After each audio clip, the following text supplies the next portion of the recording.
Welcome students. आज हम लोग उपस्थित है मॉक टेस्ट सीरीज के पार्ट नंबर 6 में। अब तक मॉक टेस्ट सीरीज के 1 से लेकर 5 सेट तक पढ़ाए जा चुके हैं। ये हमारा छठा सेट है। ये एक सेट प्रैक्टिस है हमारा सेट, ये टेस्ट सीरीज कह सकते हैं इसको आप मेरे साथ क्वेश्चंस को सॉल्व करेंगे।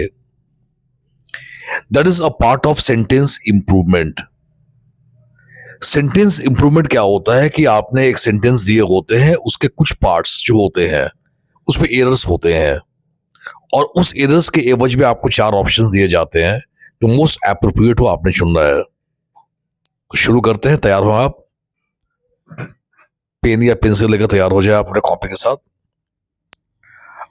आइए, हमारा पहला क्वेश्चन है। पहले क्वेश्चन के बारे में समझा दें हम। हमने कहा कि आपको क्वेश्चन दिए रहेंगे और उसमें से कोई मिसिंग पार्ट होगा या कोई एरर वाला पार्ट होगा, आपको रिप्लेस करना है दिए हुए ऑप्शन से। Question number first, the greater the demand higher the price. Option number A high, option number B the high, option number C the higher and option number D the highest and option number E no improvement. अगर आपने ऐसा लगता है कि इस sentence में कहीं भी एरर नहीं है, सेंटेंस कंप्लीटली सही है, तो आपका आंसर हो जाएगा नो इंप्रूवमेंट। पहले आप अटेम्प्ट लेंगे, आप कोशिश करेंगे, फिर मैं आपके आंसर को कंफर्म करूंगा। The greater the demand higher the price.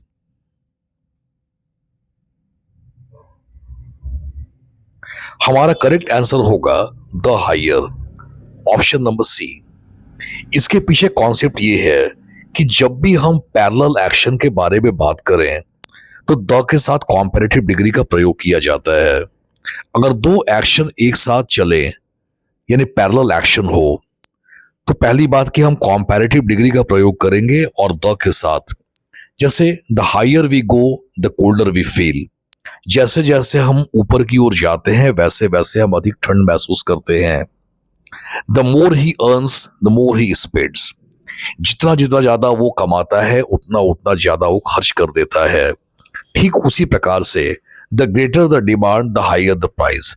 जितनी ज्यादा अधिक मांग होती है उतनी ज्यादा अधिक पैसे की कीमत बढ़ती है। That's why the higher. Question number 2, he told us the story in a nutshell. In a nutshell का मतलब होता है संक्षेप में। आपके पास 5 ऑप्शन है, आप देखेंगे पांचों ऑप्शन में से कौन मोस्ट एप्रोप्रिएट आपका ऑप्शन है। He told the story in a nutshell.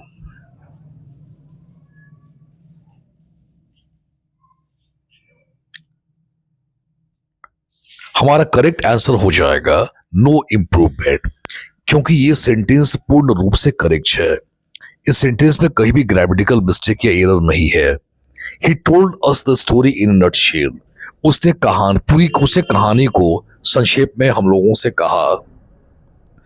Sentence correct है, answer E no improvement. Question number 3, Rita lives in a posh colony since June 1990। Option number A is living, option number B has been living, option number C has lived, option number D continue to live and option number E no correction required यानी no improvement.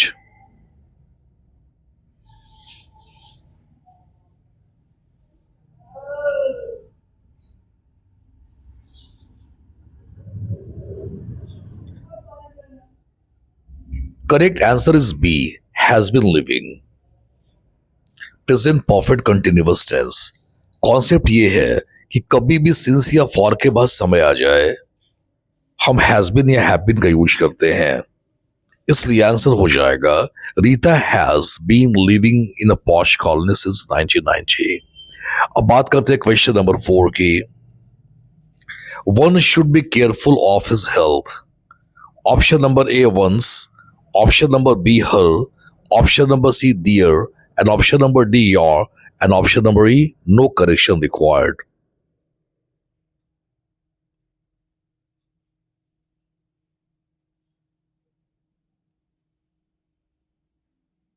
कोशिश करेंगे बनाने के लिए, आप attempt लेंगे। पहले आप बनाएंगे फिर मैं आंसर कंफर्म करूंगा। Correct answer is A, once. दरअसल once is a positive case जो वन के साथ यूज करते हैं। जैसे आई का पॉजिटिव केस माई, ही का पॉजिटिव केस हिज, शी का हर, दे का दियर, तो वन का पॉजिटिव केस वंस हो जाता है। दैट्स वाई वन, यह आंसर हमारा वंस हो जाएगा। Question number 5, only 2/3 of the work are complete.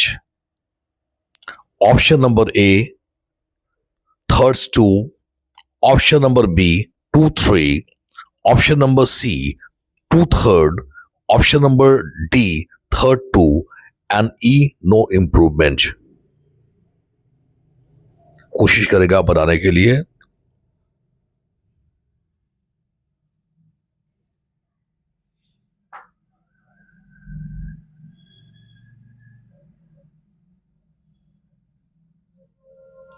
Correct answer is E, no improvement. Sentence बिल्कुल ही सही है, बिल्कुल सही सेंटेंस है, क्योंकि क्वेश्चन क्या है, only 2/3 of the work are. अगर यहां पर होता वर्क इज तो हो जाता हमारा answer 2/3। 2/3 of the work is and 2/3 of the work are. यहां पर हमारा थर्ड या थर्ड्स का निर्धारण आर के आधार पर हुआ है।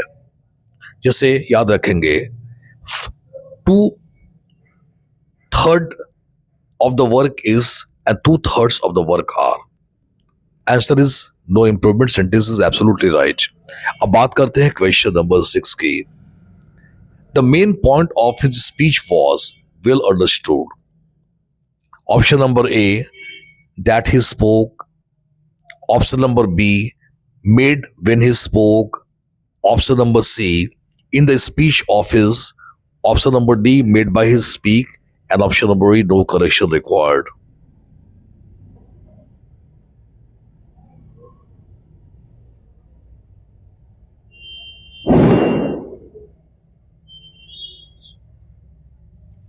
This is a correct sentence।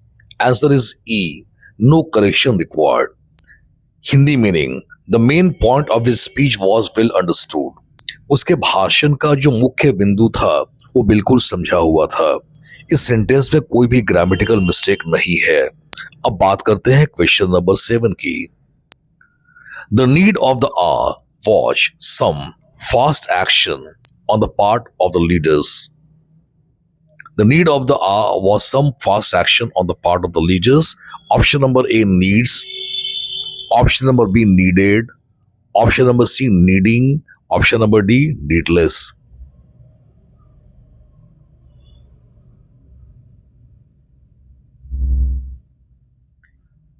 इसका करेक्ट आंसर हो जाएगा ई, क्योंकि सेंटेंस बिल्कुल ही सही है। No correction required. Sentence is absolutely right. अब बात करते हैं क्वेश्चन नंबर 8 की। If I was he, I wouldn't have gone। Option number A was him। Option number B was himself। Option number C were he। And option number D were himself।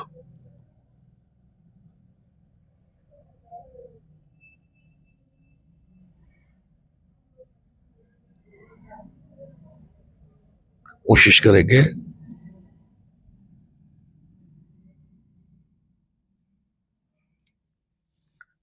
Correct answer is C, if I were he. यदि मैं उसकी जगह होता। ये supposition case है, और supposition case में हम वर का यूज करते हैं। अगर मैं तुम्हारी जगह होता, इफ आई वर यू। अगर मैं राहुल की जगह होता, if I were Rahul. Question number 9, the movie I have scene last night disappointed me greatly। Option number A, I see। Option number B, I saw। Option number C, am nothing। Option number D, I seen। Option number E, no improvement required। यानी no no mistake।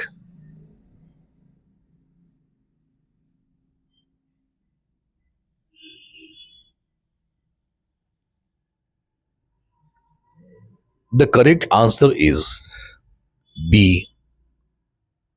9B. B for boy. B इसलिए the movie I have seen the scene last night. Last का मतलब होता है past, और past का मतलब verb का सेकंड फॉर्म यानी भी टू. इसलिए the movie I saw last night. ये याद रखेंगे, लास्ट का मतलब होता है पास्ट, और पास्ट का मतलब हमेशा वर्ब का सेकंड फॉर्म यानी भी टू. और इसलिए यहां पर सॉ हो जाएगा. The movie I saw last night. Question number 10. Question number 10 is, I wish I was the hero of that movie. Option number A, if I was the hero. Option number B, that I was the hero. Option number C, that I were the hero. Option number D, I were the hero. And option number E, no correction required. Try करेंगे और solve करेंगे इस question को.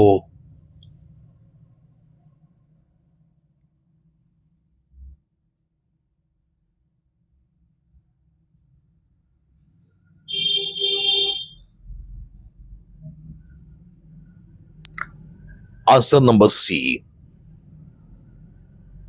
वजह. ये भी एक supposition case है, यानी कल्पना, काल्पनिक स्थिति. जब भी हम सपोजिशन या इमेजिनेशन की बात करते हैं तो नाउन के पहले वर्ग का प्रयोग करते हैं. आई wish I were the hero, काश मैं हीरो होता ऑफ दैट मूवी, उस फिल्म की. Question number 11. Prior than her coming here, she was in Paris. Option number A, prior to her coming. Option number B, prior of her coming. Option number C, prior she comes. Option number D, prior in her coming. And last option E, no correction required. Question को solve करने की कोशिश करेंगे. ये sentence improvement है.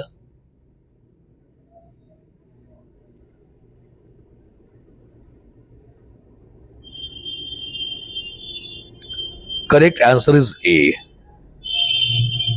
क्योंकि prior के बाद कभी देन नहीं होता है. After prior always to preposition. After prior we always use to preposition. That's why prior to her coming. 11 answer number A. आइए मिलकर सॉल्व करते हैं क्वेश्चन नंबर 12 को. What to speak of clothes, he has no money to by food even.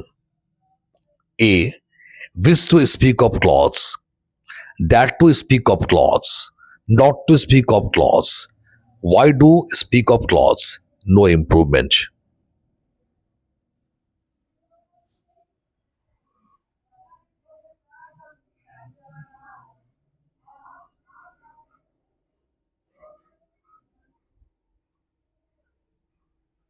Correct answer is C, not to speak of. Not to speak of एक phrase है जिसका मतलब होता है क्या कहना. Not to speak of you, तुम्हारा क्या कहना. Not to speak of Mahatma Gandhi, Mahatma Gandhi का क्या कहना. Not to speak of clothes, कपड़ों का क्या कहना. क्योंकि यह एक फ्रेज है, ये फिक्स फ्रेज है. Not to speak of. 12 का आंसर हो जाएगा हमारा सी. अब आते हैं क्वेश्चन नंबर 13 पर. Question number 13. I bought an English book to read it. A English book to read it. B, English book to read it. C, the English book to read it. An English book to read it, and no improvement.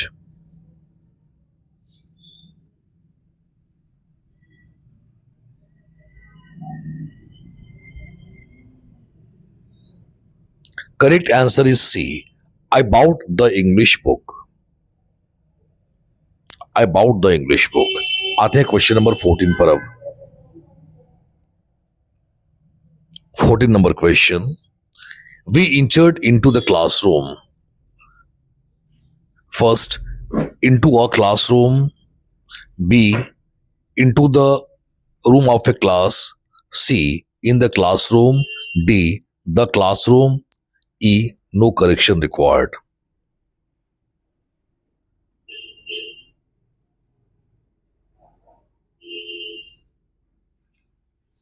Correct answer is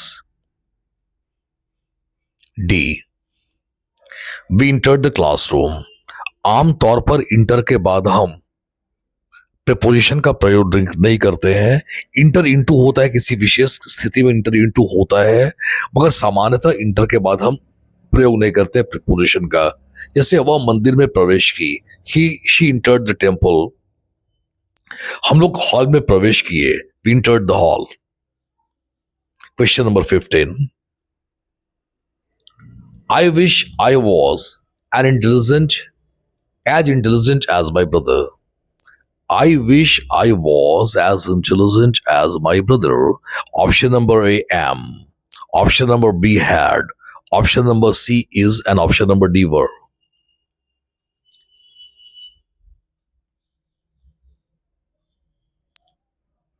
बिल्कुल सही। आप अभी चूंकि यही question हमने इस तरह question में सॉल्व किया था हमने। आई विश आई वर, काश मैं होता।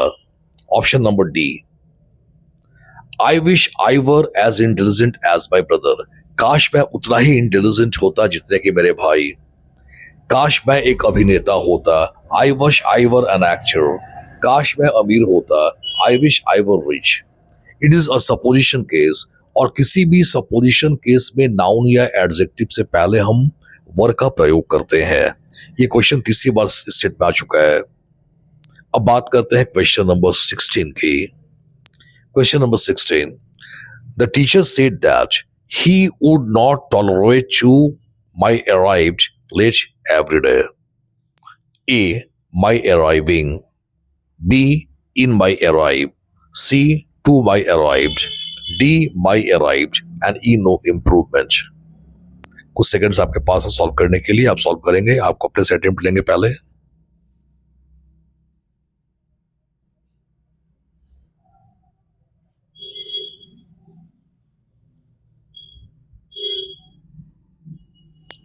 Correct answer is A, my arriving. Concept ये है, माई इज अ पॉजिटिव केस, और पॉजिटिव केस के बाद हम जीरंड का प्रयोग करते हैं, यानी कि आईएनजी का प्रयोग करते हैं। He is arriving, he is speaking, my departing, your boasting. Remember that after positive case, my is a positive case, we use gerund form यानी कि आईएनजी। इससे हो जाएगा my arriving. Question number 17. I think you are knowing my views on the matter. A, you knew. B, you should know. C, you know. And D, you had known. And E, no correction required. यानी no improvement. कोशिश करेंगे।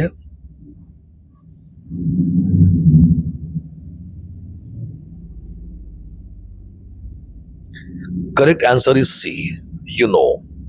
दरअसल C, concept ये है कि new शब्द का use हम कंटिन्यूअस सेंस में नहीं करते हैं। जैसे I am knowing you, no I know you. He is knowing me, not he knows me. Know एक ऐसा वर्ब है कि नो, कि इसका यूज हम प्रेजेंट इंडिफिनिट में ही करते हैं। इसका यूज प्रेजेंट कंटिन्यूअस टेंस में नहीं किया जाता है। You are knowing not, you know. We are knowing not, we know. 17 is C. अब बात करते हैं क्वेश्चन नंबर 18 की। When the professor fell off the school, the students could not avoid to laugh. Option number A, avoid laughing. Option number B, refrain to laugh. Option number C, avoid laughter. Option number D, stop laughter. And option number E, no correction required.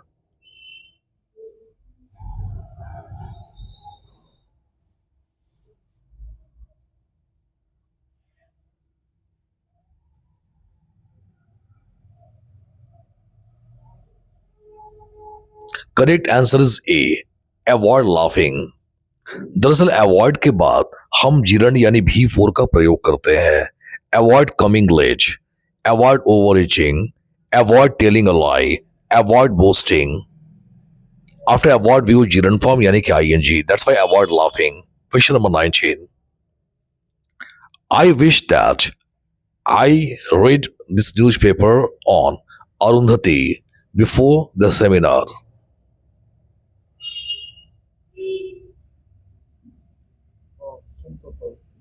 Option number A had read, option number B can read, option number C was reading, option number D is reading, and option number E no correction required.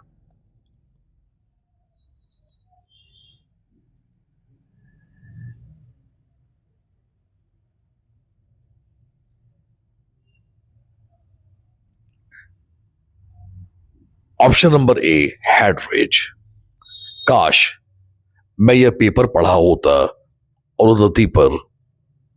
C concept ये है कि I wish के बाद अगर noun या adjective आ जाता है तो वर का यूज करते हैं, और आई विश के बाद जब वर्ब आ जाए तो वहां पर हम पास्ट का यूज करते हैं, या पास्ट इंडिफरेंट या पास्ट परफेक्ट। खास तौर पर हम पास्ट परफेक्ट का यूज करेंगे हैड प्लस V3। जैसे I wish I had gone, I wish we had won, I wish she had read. मैं फिर दोहरा दूं, आई विश के बाद अगर नाउन या एडजेक्टिव आ जाए तो वर का यूज करेंगे, और आई विश के बाद जब कोई वर्ब आ जाए तो प्राय हम पास्ट परफेक्ट टेंस यानी हैड प्लस वर्ब 3 का प्रयोग करते हैं। इससे आंसर हो जाएगा 19 का हमारा, I wish that I had read.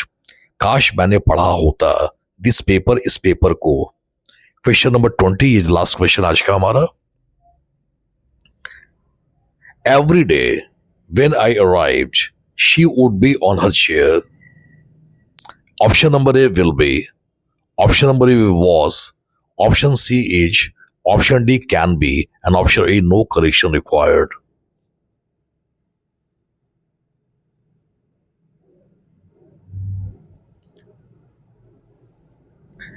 Answer is was.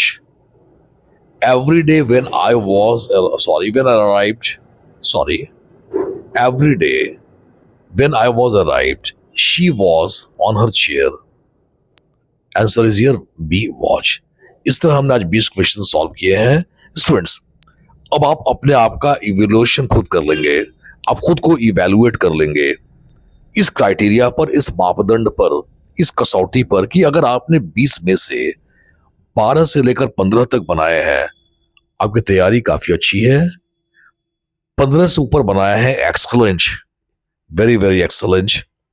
और अगर 10 से कम है तो भी आपको काफी ज्यादा मेहनत करने की आवश्यकता है। आप इस कसौटी पर अपने खुद को जांच कर लेंगे कि हमारी तैयारी किस दिशा में जा रही है। Thank you.